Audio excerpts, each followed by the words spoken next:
Dans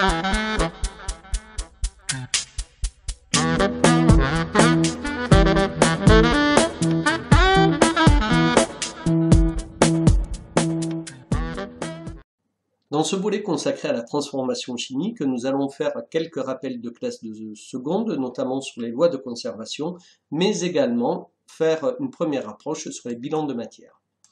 La chimie, ce n'est pas de la magie, et comme le dit si bien la célèbre maxime attribuée à Lavoisier, rien ne se perd, rien ne se crée, tout se transforme.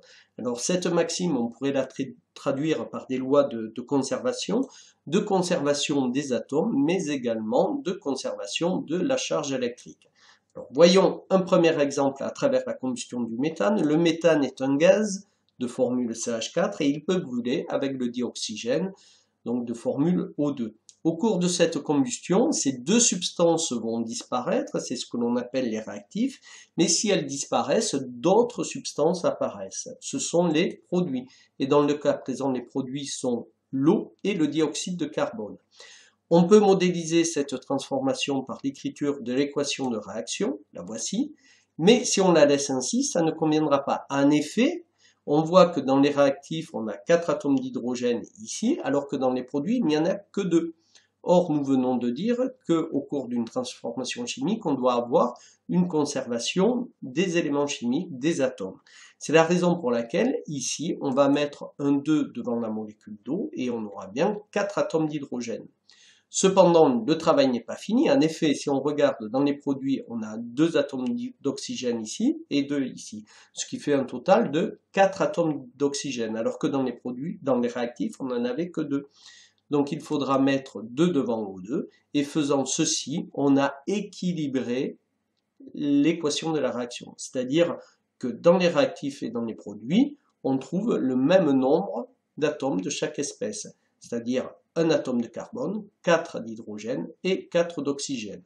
Alors, ces nombres sont ce que l'on appelle les nombres stoichiométriques. Ce sont les nombres qu'il faudra modifier de façon à équilibrer l'équation de la réaction.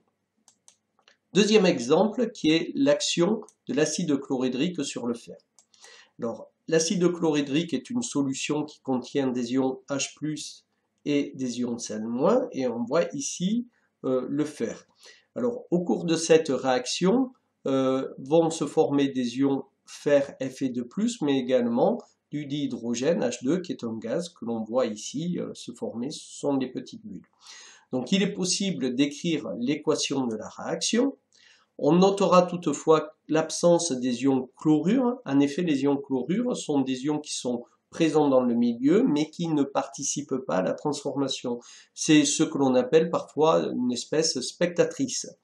Donc l'équation ici bilan n'est pas équilibrée. Elle n'est pas équilibrée d'une part au niveau des atomes, un atome d'hydrogène, 2 atomes d'hydrogène dans les produits, mais également au niveau de la charge électrique. On voit que ici nous avons globalement dans les produits 2 charges positives, alors que dans les réactifs on a une seule charge positive. Bien, pour équilibrer cette équation, il suffit de mettre un 2 devant H+, ce qui permet d'une part d'avoir 2 atomes d'hydrogène, mais également d'avoir 2 charges positives à gauche dans les réactifs et à droite dans les produits.